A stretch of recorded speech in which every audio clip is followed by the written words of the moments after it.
Hello, this is the second video in the Graphs and Networks 1 series of OCR Discrete Further Maths, and it looks at modelling with graphs and networks. The origins of topology date back to the 18th century and the Königsberg bridge problem of relative position without regard to distance that was resolved by Leonhard Euler in 1736. Here we can see how an old map of Königsberg shows the 7 bridges in the city.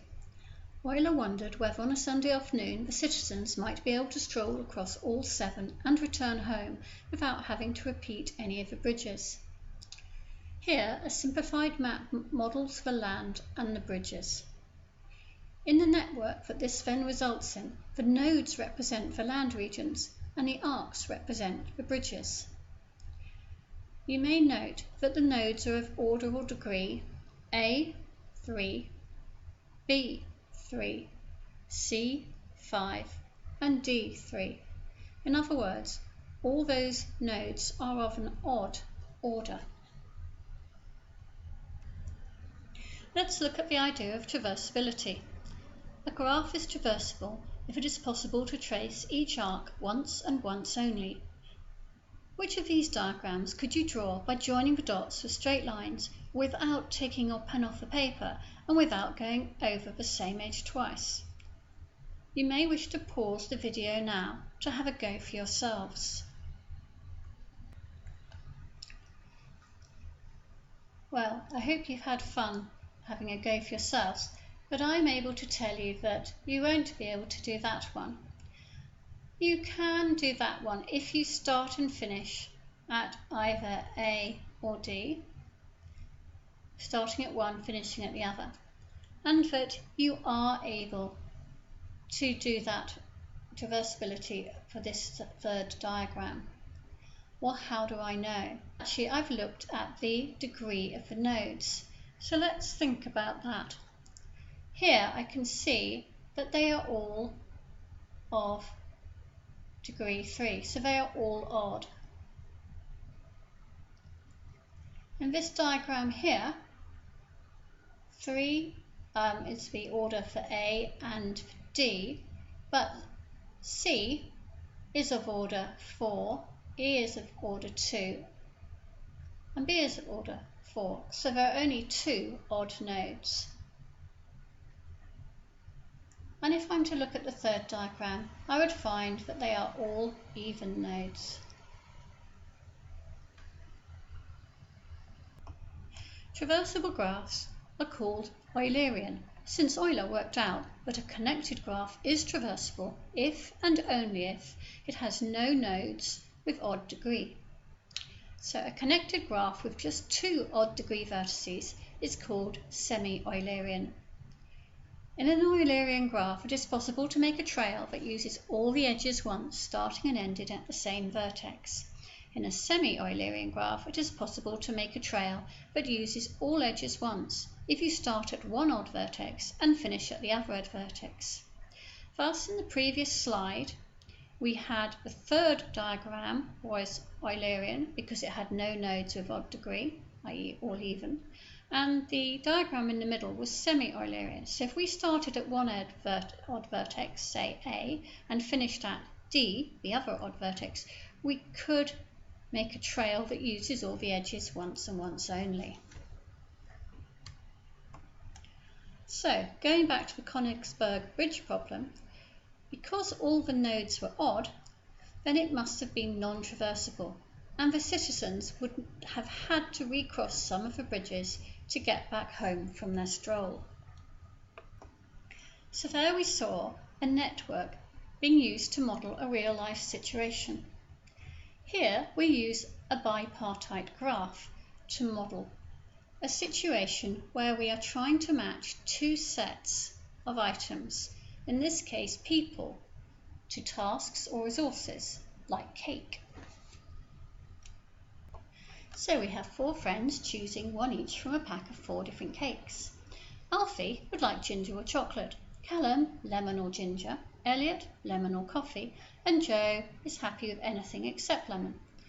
So if we asked the question, can they each have a cake they would like, we could set up a bipartite graph in which case the first set of nodes would be the friends and the second set would be the cakes. So we have Alfie, Callum, Joe and Elliot, and let's say we have the ginger, the chocolate, the lemon and the coffee. So Alfie is happy with ginger or chocolate, Callum with lemon or ginger, Elliot with lemon or coffee, and Joe's okay with everything except lemon, so he's alright with the coffee, the chocolate and the ginger. So there we have set up a bipartite graph model. So can they each have a cake they would like? Well, let's see. If we just notionally said, well, all right then Alfie, you can have ginger and Callum can have the lemon and Elliot then will need to have coffee and Joe can have the chocolate. So by inspection it's relatively easy to see that yes, they can have a cake they would like. In this example, a graph has been used to model bus routes. So a town has been associated with each node and the arcs represent direct bus routes. This is not geographically accurate, but does represent the number of routes between towns. Note that the arcs are neither roads or buses, but routes. At the moment, there are no weightings given in this example. Adding a value or weight to each arc makes this into a weighted graph known as a network. These weights might be distance, time, number of passengers, or cost. It just depends on the question. We can use this network to answer questions such as, what is the shortest route from Yeovil to Cheddar? Or, can we visit each town once and once only and return to our starting point using the bus network? We can also show the information given in the network as a matrix, as we looked at in the previous video. You may wish to pause here and try and fill in the matrix for yourselves. So, Cheddar to Cheddar we won't count, although there might be some ring roads around that we don't know about. We're going to put these figures in, taken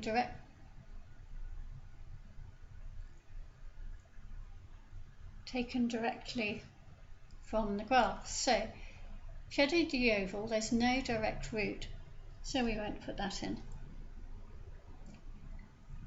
You'll note again that the matrix is symmetrical.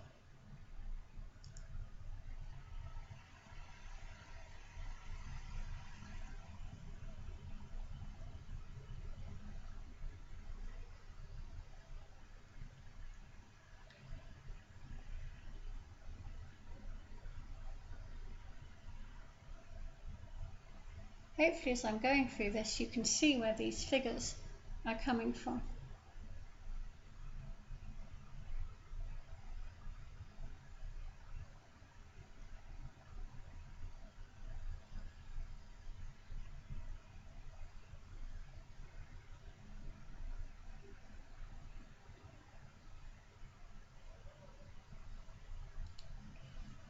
On this matrix you can then see the direct routes shown. Sometimes you may be given a matrix and asked to draw the network instead. Many real-world situations may be modelled using networks such as social media connections, utility provision and transport routes, decisions which have a high economic impact. Thus, solving network algorithms is an important part of computing and modern technology.